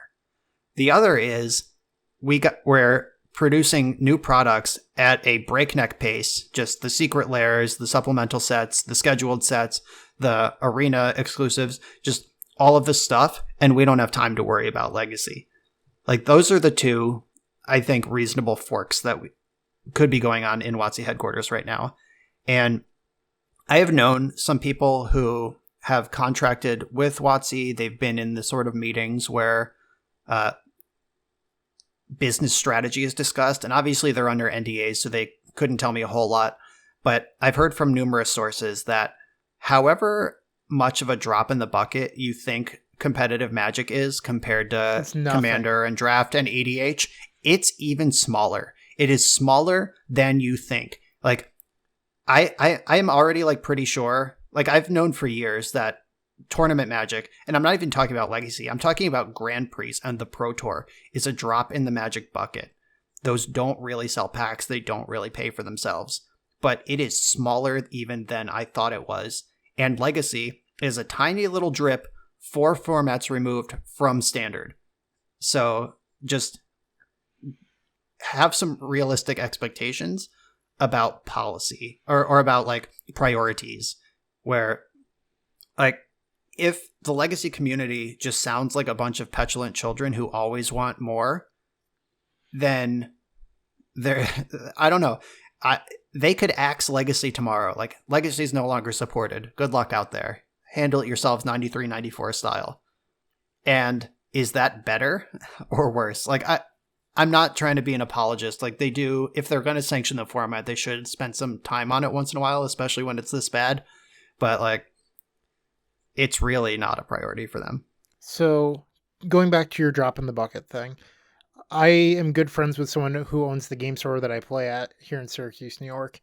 They say that the majority of their sales are like some guy in a tie that looks like a used car salesman will come in, drop $300 on EDH foils, and they will never see that person again. That's what keeps these stores in business. It's just random EDH players that you would never know play Magic. I bought a car in October of 2019 before the pandemic. I was test driving it. They asked me what I do for fun. I said Magic the Gathering, and the response was, "Who's your commander?" Like, that's beautiful. So, like, that's just the reality of what Magic is. Like, Magic is Commander at this point. Standard is second. Like, Commander is the driving force. And I do think things like Draft are pretty high up there, especially on Arena. Arena's a money machine, but, like, we don't matter. Yeah, I had a similar conversation. It was with someone who I thought was a friend at the time. This conversation actually ended in a giant fight and falling out, or it came out during a giant argument where a game store owner was trying to charge me full double TCG for a card for the third or fourth time over the span of a year or so. Or like I walk in, I'm like prepared to spend $7 on a card and they want 14. Or I'm prepared to spend 25 on a card, they want 50. Like literally double TCG price. And I like called him out on it. Like the third time I was like, what are you doing here? Like you're ostracizing your customers. Like I'm in here 3 times a week for the past 10 years and you can't give me a fair market price. Like what is going on? And he was basically like, tournament players are the worst. You are not my best customers and you're not important to my business at all. Like the people who walk in the door and just they buy a case of the new set every time a new set comes out. And then they come in for Commander foils in between. Like, and they don't play tournaments. You don't see them on the weekends. They come in on a Tuesday night, drop $700 and then you'll see them next month. Like that's who this is for. And those people are not tapped in to like TCG mid pricing. They don't have like eBay up on their phone while they're talking to them. Cause maybe it's kind of douchey to be like, hold up your phone and be like, I can hit buy it now for 25 now, and you're charging me 50. Like, maybe that's douchey. I don't know. I'm in there trying to give them my business is how I feel about it. Like, I want you to have my money, not this eBay seller. I'm trying to do business with you and you're not letting me. But the response is just, tournament players, that you're not where I make my money at all. Yeah, like, I think a lot of players who are in our boat, and by that I mean like competitive grinders who have dedicated a lot of time to some specific format or another, like, we end up taking money away from the store in a lot of cases, right? Like, we walk in there, we pay our $20 entry fee, we top 8, we walk away with, a decent amount of money each time. That process repeats. Like, I was definitely ahead in my interactions with, like, say, my last local game store, Star City Games. Like, they lost money to me being there, and I can totally get that at a larger level. Yeah, I mean, that's certainly. I mean, hopefully, a game store is structuring their tournaments in a way where the tournament pays for itself, even if you individually are making money. Like, I've been a net loss to Wizards of the Coast and every game store I go to for over 10 years now. Like, I can't think of a single store that I've put more money into than I've gotten out of at this point. But there are also the 29 other people who show up to F&M every month and they don't. Like, there are the people who have never made top 8. Like, top 8ing F&M is their next level up that they're waiting to hit. And those people are putting money into the pot. But yeah, like, that game store owner that I was just talking about, I stopped going to their store. I stopped buying singles from them. I only show up when they have a tournament that's special, like a PTQ, or they have like a yearly invitational that I qualified for. And I've been in there like 3 times in the past 2 years, and 2 of those 3 times he had to cut me $1,000 check as I walked out the door. And like, I could see that position too. But I mean, if the business model is running correctly, that shouldn't actually cost them money, even if you personally are making it. But yeah, we don't buy much. We buy the tournament staples we need, and we probably sell them back when we don't need them anymore. All right, so the next thing. One thing I would like to hear that I don't think you mentioned was, have you evaluated non-ban-worthy cards with quotes around them, potentially in the context of a non-OCO, non-DHA format? What are your thoughts on Dreadhorde Arcanist in a non-OCO format where Chalice is more common? Creature removal potentially gets a little more dense, and Graveyard Hate is more played in sideboards. Okay, so I'm going to lead on this one here. I think the fact that Chalice checks Dreadhorde Arcanist is a fucking lie. And I hear people say it all of the time. If you are playing Dreadhorde Arcanist in your deck, you have fucking answers to a Chalice. And it doesn't matter like what you're doing, like, you are going to be able to beat that card. Well, you have 6 of them out of the gate. Yeah, starting with your 6 or 7 Force of Wills. And then let's talk about 2-mana answers. Yeah, like, it's been different in different time periods, but it's been things like Abrade, Brazen Borrower, Teferi, Abrupt Decay, something of that nature. All these cantrip decks are never just dead to a Chalice of the Void. And I think if you're playing a Dreadhorde Arcanist deck that has, 6 to 12 free counters plus some number of answers to Chalice, I don't think the Chalice deck actually checks that monster. The games where the Dreadhorde Arcanist gets on board and there's not a Chalice are a landslide in favor of the Dreadhorde Arcanist player. And the games where the Stompy player puts a Chalice into play are non-games for a couple of turns, and then they naturally draw the answer, and then it's like, oh shit, the floodgates are open. Yeah, like, it's not 2011. I don't know what people have heard. Like, I played Rug Delver in 2011, where turn 1 Chalice actually might be GG. Like, there's one Ancient Grudge in my deck, and I have to draw it naturally. And so, like, I have lost to Chalice lights out, but that is not true anymore, and it hasn't been for a long time. Like, the Chalice decks need to curve Chalice immediately into another threat or another lock piece to stay competitive. Like, the Chalice decks that I like, you play Chalice on 1, and then you play Urza or Karn on turn 2. And you don't have time to find that answer to Chalice, or Eldrazi aggro, remember when you could play creatures in Legacy and win games? But like, if you have Chalice of the Void on turn 1, Thought Not Seer turn 2, Reality Smasher turn 3, that's a fucking game plan. But just mulligan to 5 until I have Chalice on turn 1, hope it's good enough, hope I'm on the play, hope they don't have the answer naturally, hope they don't have one of their 7 Force of Wills. Like, get the fuck out of here. Who do you think you are? What world do you live in? And even if you do stick the Chalice, if you don't follow it up and end the game in the next like turn or two, if you don't steamroll something, even like Goblin Rabblemaster will do it. But when they find that Brazen Borrower or that Abrade or that Abrupt Decay and the dam breaks, you're dead. It's just that, okay, drew the Abrupt Decay, pop that, unlock the Astrolabe Ponder that's been sitting in my hand. Now my hand is 3 Force of Wills, another Abrupt Decay, and another threat. So go. Good luck. Like that's... It is just not real life that Chalice checks Dreadhorde Arcanist in any meaning sort of way. For the longest time, I've been against bans, but this episode convinced me. My only qualm is the implication that Chalice being bad is an issue. Chalice is a single card, awful play pattern. Oko making Chalice bad is the single best argument I've heard to keeping Oko around. Alright, so this is from Yakivillian on Twitter.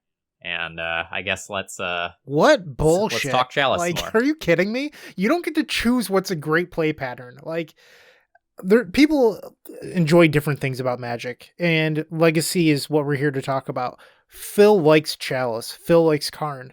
I don't like Phil. That's fine. I'm joking, Phil. I love you. You're beautiful. But I hate those cards. In the double Scalding Turn giveaway stream that I just did, I lost my cool for about 30 seconds because I hate Karn so much, and then I regrouped. I was like, Bryant, you're recording, act like a professional. But I hate Karn. Like, but that doesn't mean that like we should keep extra Karn checks legal in the format just so I can be happy. No, like you need to be an adult and accept what's good for the thing that we all love. And like that's getting rid of Oko, sure. But, like, you don't go, well, I don't like Chalice. I'd prefer to keep it around. All right, and another thing here is that Chalice of the Void is not a good Magic card. I say this as, like, someone who registers that card all the fucking time and loves playing with it. It's not a good card. It attacks a very specific subset of cards and decks, and it rewards you for having it in the right matchup at the right time. And then when it's the wrong matchup or the wrong time, it is a fucking embarrassing card to have in your deck and a dead draw endgame. Plus, you can't just jam Chalice of the Void in your deck. There are significant costs to playing the card. Mostly, you can't play 1-drops. You know what's pretty good in Legacy? 1-drops. Like, the format is built around 1-drops. Like, if you ask someone, what is the one card you associate with Legacy?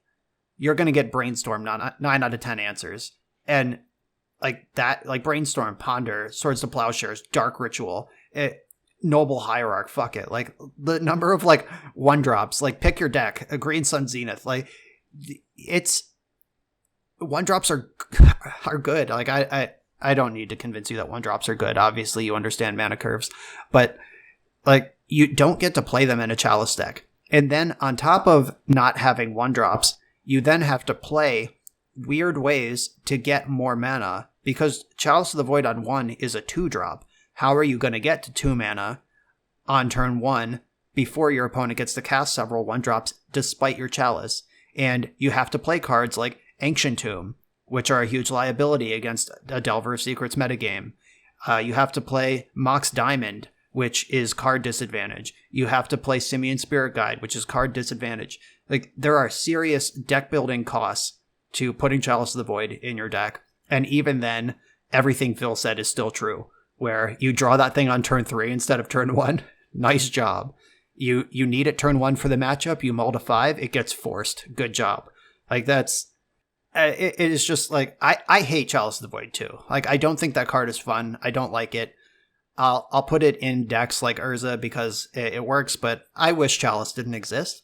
But that doesn't mean I'm going to ruin the format to have one extra answer to it around. To circle back to something Brian said, was talking about 2011 Rug Delver and how the entire deck was 1-mana cards. Yes. Looking at 2020, 2021 Rug Delver, that is not even close to being the case. Like those decks have real mana curves now. Like you see a 1, a 2, a 3, and then 5 for force, which was, I guess it's always been there. But these decks just don't flat out lose to that card anymore. Like the effectiveness of Chalice has really diminished over the last 2 years, to the point where like I don't even think you can make a logical argument for Chalice being banned. Not that anyone here is doing that, but the card is just not as big of an issue as it used to be. So why are you using that as a justification for keeping Oko around? And one other thing here, I actually think the play patterns where a Chalice has resolved, but the game isn't literally over on the spot, I think those games are actually really interesting. Nope. Because they... Anyway, ignoring Bryant, because they totally warp the thing that matters and make you reevaluate cards. So, for example, like, your cantrips become dead, can you find a new way to use them? Yes, I can convert them into monks or young pyromancer tokens.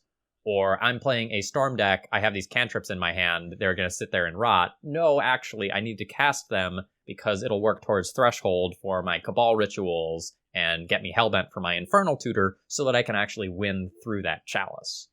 I think watching people puzzle through how to beat a Chalice is actually really cool. Yeah, or like I play Gurmag Angler or Hooting Mandrills. I don't have it in my hand yet, but I want to be able to cast it when I do. So then there's the calculation of I play 2 Hooting Mandrills and I play 1 Brazen Borrower. Should I be spewing cantrips for the double the chance I draw Hooty Booty, or should I be saving them in case I draw the Brazen Borrower and unlock them? And like, there are interesting decisions in those games, and I think that is fine for Chalice to exist in Legacy. I think this is the right place for it, even though it is miserable to play against when it's doing the right thing. So you mentioned a card in that sentence, Gurmag Angler. Like, remember when that card saw Legacy play before Oko?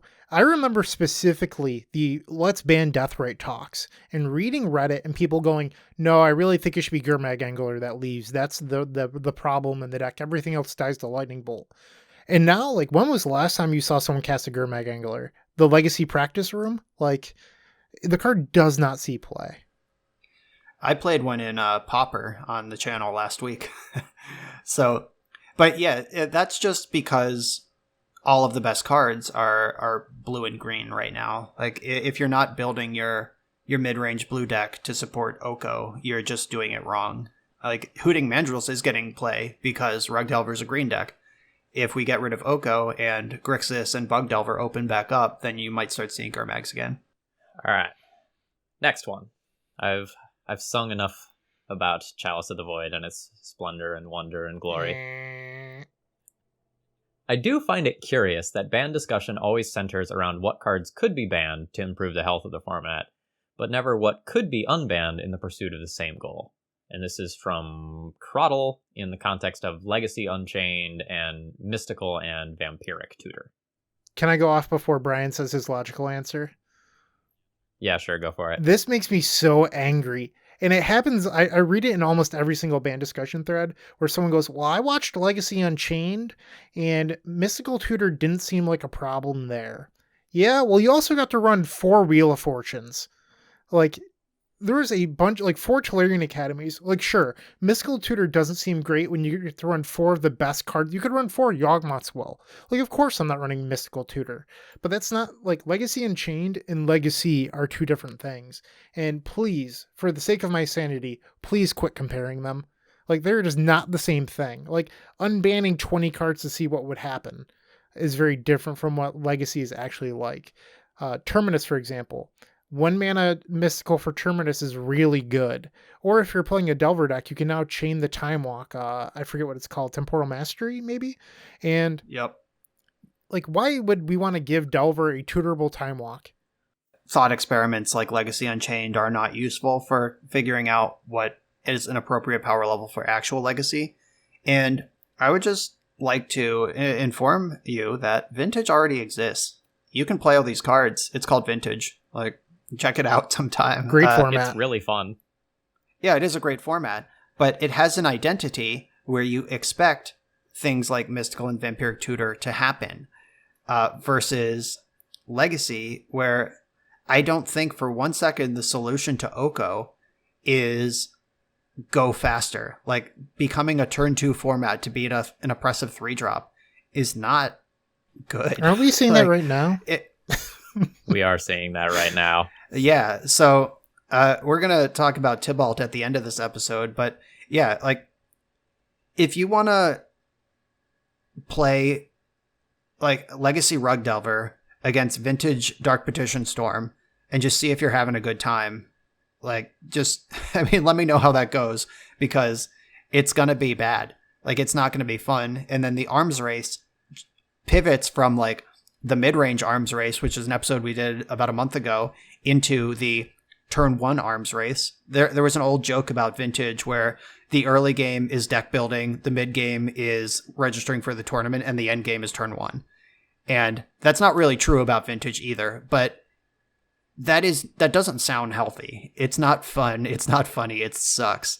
And Tybalt is actually getting us into that conversation anyway. Like, going faster to beat an oppressive 3-drop or an oppressive 2-drop in Dread Horde Arcanist is not the answer. That is not the healthy format you're looking for.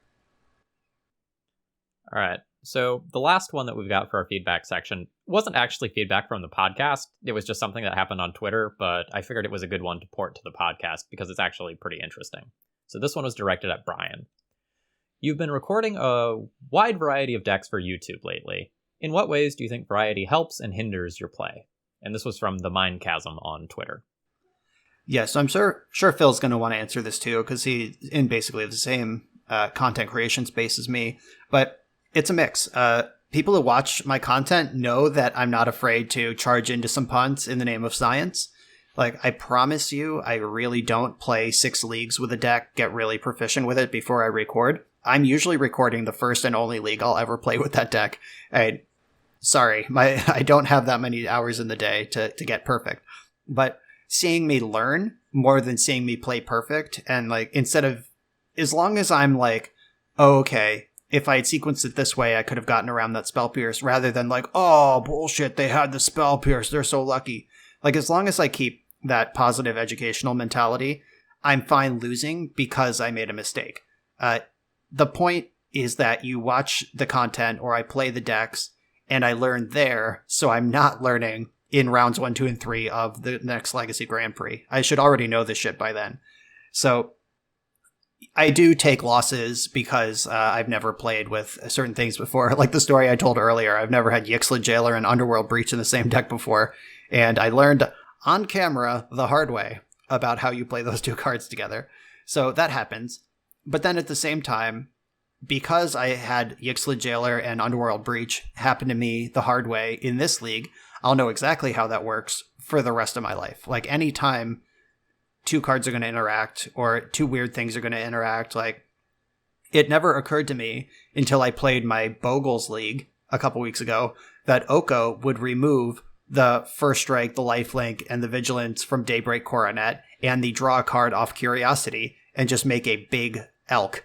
With it still gets all the +1/+1s, but it loses all the ability words. Like, I would not have considered the way that layers up until I saw it in practice. And just seeing these weird things in real time is the only way you're gonna know about them.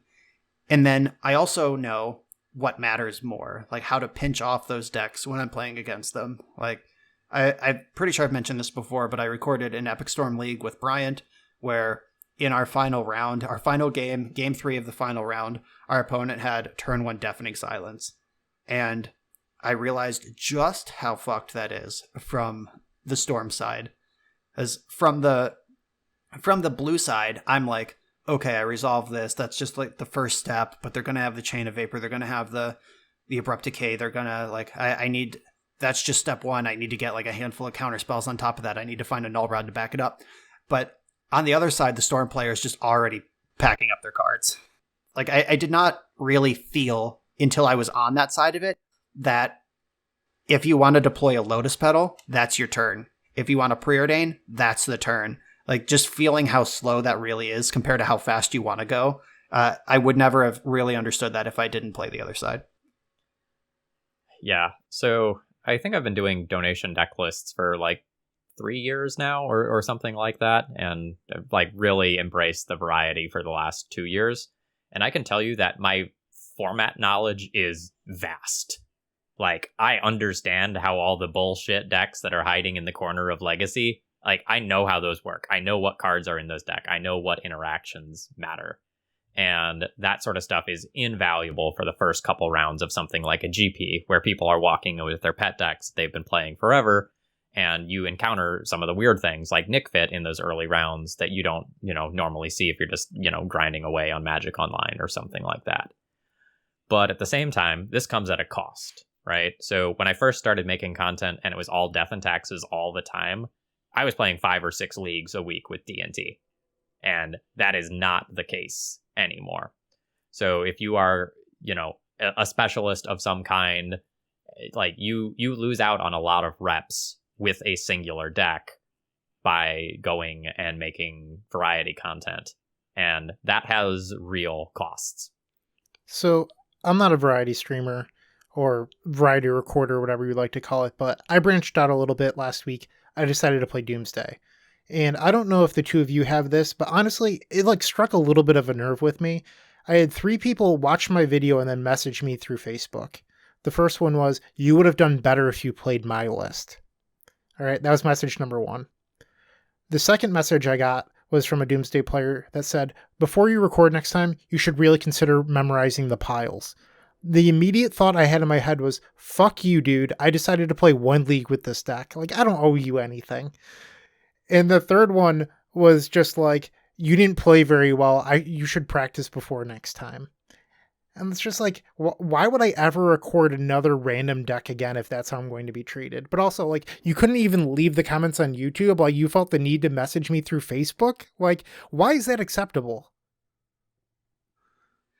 Yeah, so you should have played my list. I take donation deck lists. Let's set something up. That's how I respond to that.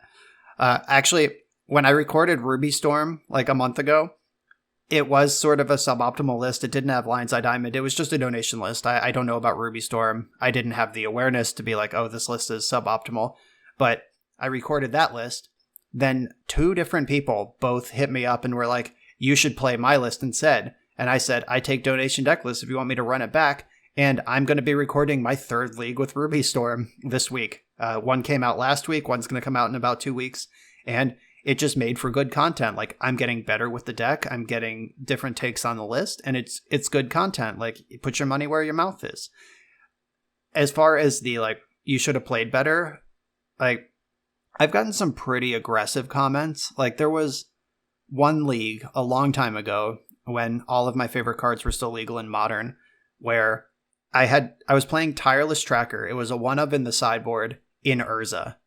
And in Wurza, like the War of Invention Urza list before we cut all those bullshit cards. And there was a sequence where I was 1 card in hand short of getting an Ensnaring Bridge to shut them down. Like, if I could have gone to 1 card in hand instead of 2, I would have been stable. But I couldn't figure out where to... Like, I started the turn with 4 cards in hand. And I was like, how do I get this down to 1? And it turned out that what I missed was if I had played the tracker and then made my land drop, the clue token would have given me enough mana to whir for the bridge and leaving 1 card in hand. But, like, just trying to get my thoughts in line, I was like, okay, well, I'm definitely going to need as much mana as possible, so I just played the land first. And then I started assessing the 3 spells in my hand. And, like, okay, that's definitely a mistake. I could have had it, and I'm not going to make that mistake again. Like, I'm the one who caught it, too. Like, in the video, I played the land, then I started looking at the spells, and then I went, oh, no. And then I counted it all up, and I was like, yeah, that would have worked. My bad. Concede. And then someone in the comments was straight up like, that was embarrassing. You should learn to count before you play decks like this. And it was longer than that, but, like, you should learn to count before you play decks like this was the part that stuck with me. Because I have 3 vintage Eternal Weekend top 8s, including a win, with a deck like this. Wurza and PO are not that different. I won a Grand Prix with Wurza. I just farmed PTQs with Croc Clan Ironworks for an entire season. I know exactly how to play decks like this, quote unquote. Thank you very much, random YouTube commenter. It was just, I am live. I'm trying to narrate my plays, trying to get my thoughts in order, and this one specific interaction I missed one time, and then I immediately caught it. Like, chill your shit. In general, just chill your shit. That sort of thing. Like I'm out here practicing. Like, if you want to see me playing at my best, watch tournament coverage. Like, I'm here to practice, and I choose to share that with you. Just enjoy it.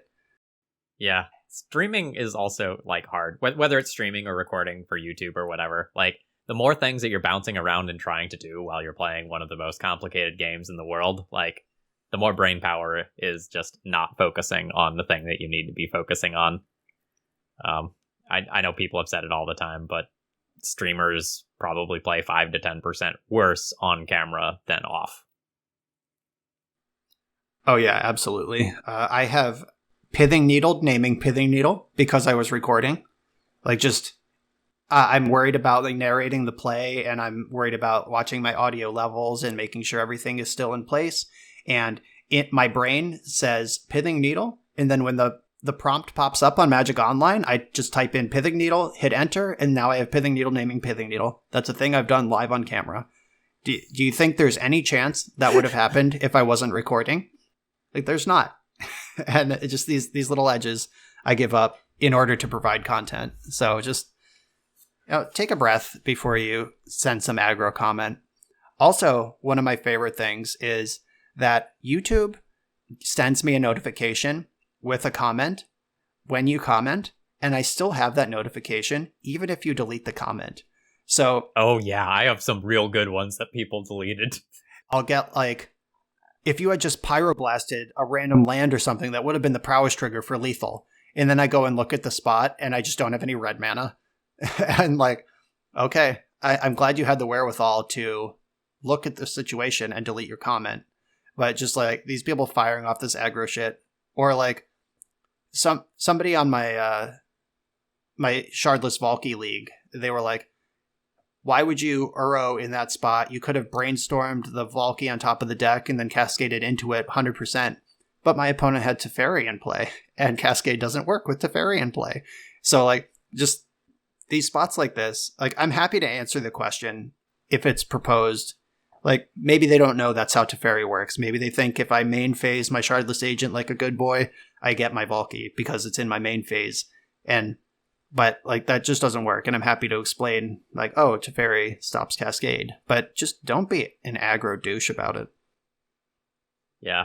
The way you phrase questions drastically changes the sorts of answers you're going to get. And sometimes, honestly, the answers are, hey, why didn't you do this? And the answer is, well, because I was an idiot and just, like, missed it while I was streaming. And they go, oh, okay. And, like, you get rewarded, you get your little dopamine check because you caught something the streamer didn't. You know?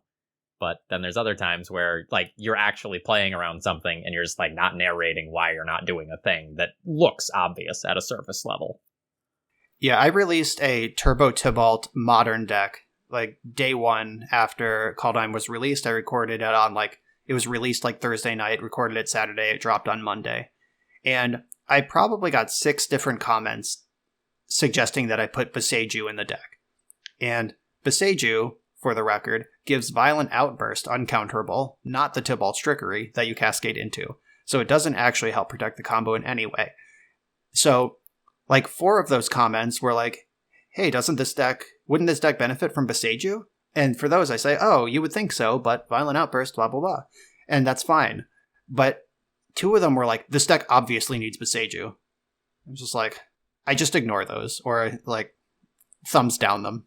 It's just like the way you say things matters. So, question for you guys. For a while, when I got really into my content creation in December, I tried to reply to everything. I was like, you know what? I'm just going to like try to hit it as much as I can. In the last like week or so, I've just gotten my videos have picked up a lot of followers. That happens, whatever. There's been some where I'm just like, I'm not going to respond to that because it's going to make me look bad. Like, I'm just better off not commenting on those. And maybe that's a good thing, but I feel bad not responding to people that are doing what I want them to do. I want them to comment, but they're doing it in a way that I don't like, so I don't comment, and that makes me feel bad too. And it depends. Like, I do respond to basically anything constructive that needs a response. If it's just like, hey, nice deck, I love your channel, I might just thumbs up that. Like, that doesn't need a typed response necessarily. But if someone asks, like, a question that seems silly to me, like, oh, why didn't you ponder? It's like, oh, because they have Chalice of the Void.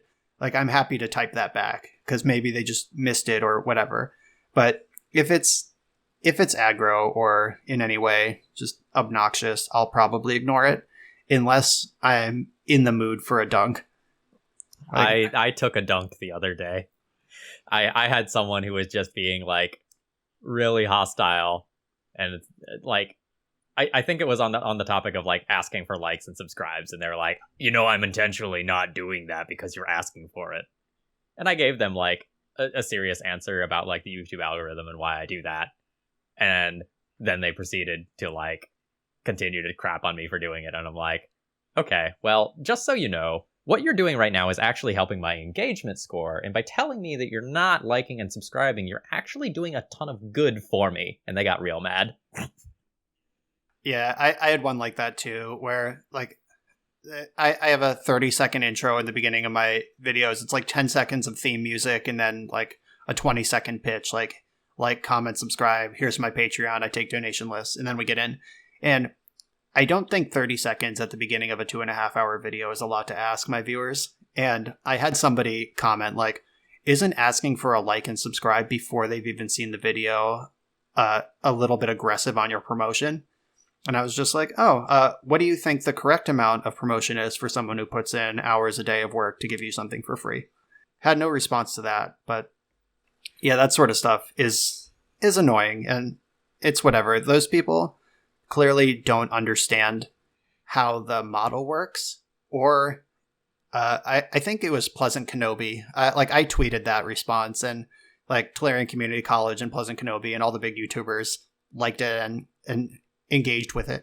And I think it was Pleasant Kenobi who said that his theory is that those people are jealous that they're not making content themselves. Like, they don't have the talent or the time or whatever the problem is, and they just are bitter about the idea that someone else might be succeeding in an area that they're not. And I don't know, I'm not a psychologist, but it certainly feels like something's a little pent up. Like, clicking that sub button is 100% free. It takes no time, doesn't even pause the video. It's right there on the screen. The like button's even less effort, like less of a commitment. You won't get notifications from me either. Just click it. Like, I don't know who you are that your like button is such a guarded resource, but good luck with your life. I don't know. On another inside baseball thing, just so you know why we ask at the beginning and not at the end, although we often do that too. Most people don't watch an entire 2-hour video, right? Like, they fire it up over their lunch break, they watch the deck tech, they watch a bit around 1, maybe they'll watch a little bit more in the evening. Most people aren't making it to the end of every 2-hour long video. So if we're only asking at, the very end for those things that are really important to us growing as content creators, that doesn't do us a lot of good. And to most people who aren't super stingy with their likes and subs, who aren't personally offended when you ask for them, it really is just a matter of reminding them. Like, just saying, like, remember to like and subscribe. And they're like, oh, yeah, that I can like and subscribe. I got like 800 subs in a month because I started asking for it. I had largely like mistreated YouTube for 2 years or whatever. It was just my dumping ground. And then I'm like, oh, I'm going to grow on this channel. And I'm like, hey, can you all like and subscribe? And a bunch of them went, oh, I've watched your videos every day for the past 2 years. I've not subscribed. Oops. Yep. It really is that simple. Or a lot of the time, like videos just autoplay. Like if somebody's watching something on Phil's channel and YouTube thinks they would like my video, then my video kicks in when Phil's is over. And they might turn it off 3 minutes in when they realize the video's rolled over. I got to ask for that like in the first 3 minutes because they're going to be gone. It can seem a little shameless if you don't understand why that's important. But at the same time, understand that it's a lot of work. And like, what do you want from us to just like do it for free? We don't owe you anything. So I agree. I have one thing to say. We're going a little bit long and we haven't even talked about current legacy. So why don't we head into the legacy. actual, this is going to be a really short section, but yeah, fuck current legacy is the main attitude here. But Tybalt, what a mess. And I'm seeing people like out there tweeting for bans and changes. honestly, I just think that they need to, like, honestly, when I first saw Tybalt, I go, oh, that card's cute. And I didn't put much thought into it because I would have assumed that it had the same fix as the split card fix with Boom Bust. And that's just not the case. Why isn't that been implied already? Like, fix it. Like, Wizards, it costs you nothing to just change a rule right now. We don't need a big BNR update. Like, if you're not going to, like, take care of Oko and Dreadhorde, at least say, hey, by the way, we realize that this didn't work as intended. We are now saying that multi-face cards have the same ruling as split cards like Boom Bust. You cannot cascade into Boom. Like, how difficult is that? Instead, you're letting formats burn and you're tweeting jokes. Taking one step back for a minute, I want to talk about our opinion of the card as of, like, spoiler season. We were more or less of the opinion that this was going to be something that was going to get tried in, like, a snow shell or some sort of, like, shardless bug sort of shell, and it was going to be, like, playable and fine, and, like, something that was not going to be egregious. It's a little bit clunky, and even though it's powerful, like, if you have to, like, brainstorm to set it up or randomly cascade into it, that was not going to be an issue. Like, we said last episode, and good thing nothing from Kaldheim is going to ruin Legacy. Thank you for that. Now, we missed that one.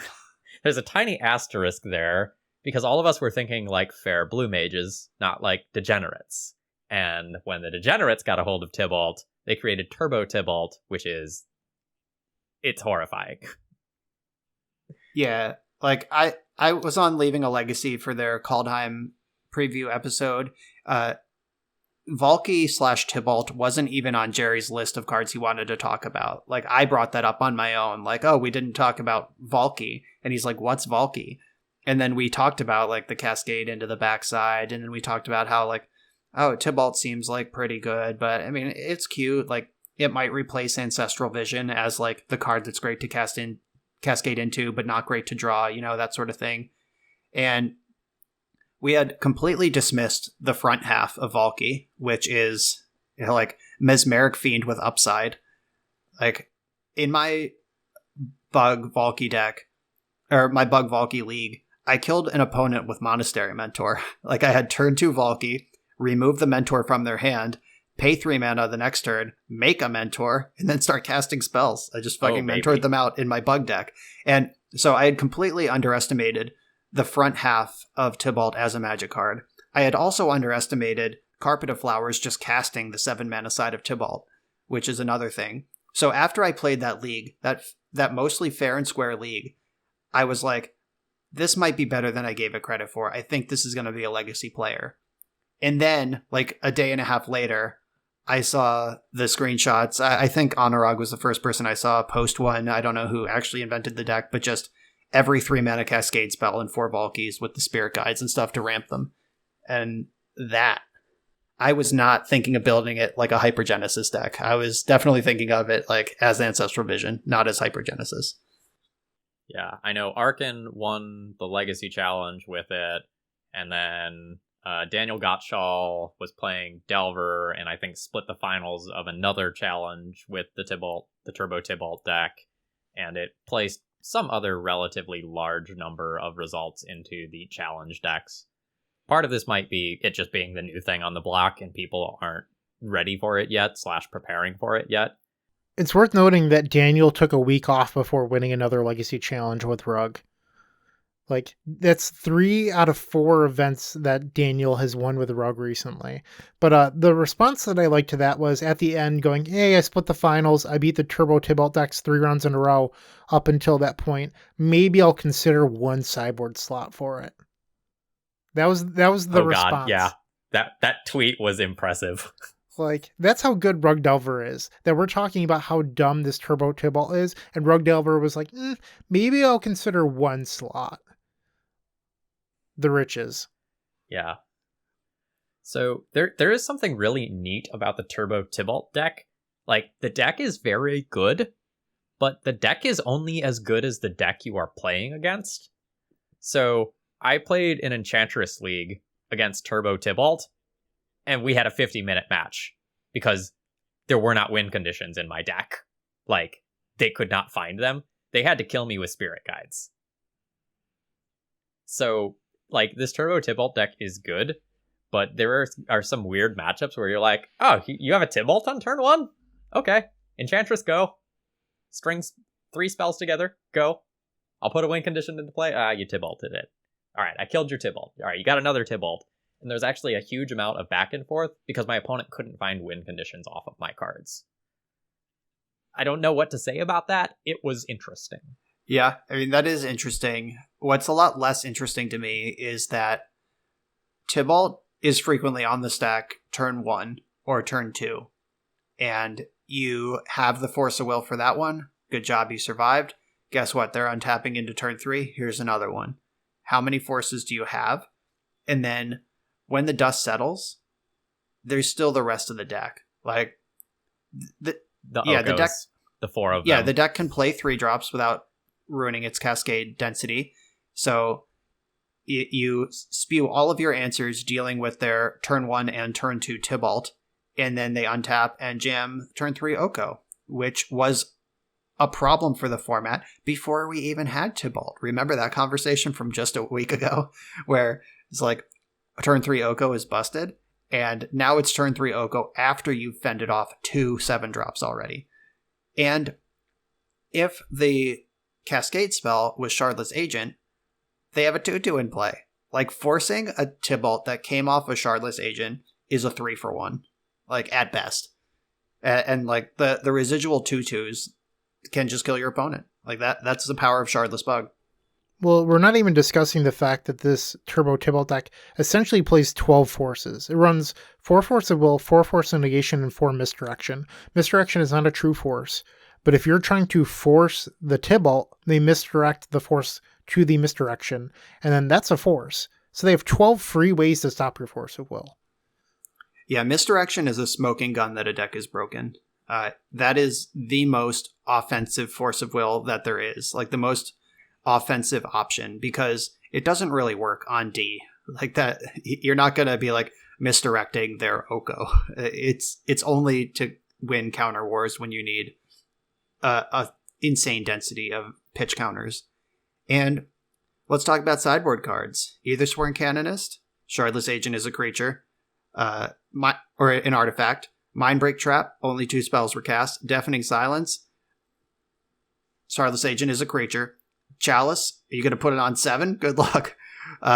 Force of Will leaves the 2/2 body behind. That's the 3-for-1 exchange. Like, this is a serious pummeling of resources early and often. And you don't even have to mulligan to the Valky because you have 12 or 16 Cascade spells. Like, you just need one of those. I think the consistency of this is going to end up being a problem. But it can just be fixed. Like, all they have to do is say, hey, this rules change also applies to multi-phase cards. Like, I don't get why this is such an issue. Then they're just staying silent about it. The reason for that is there is not a rule that states if a modal double-face card would be cast for no mana, you can pick the side.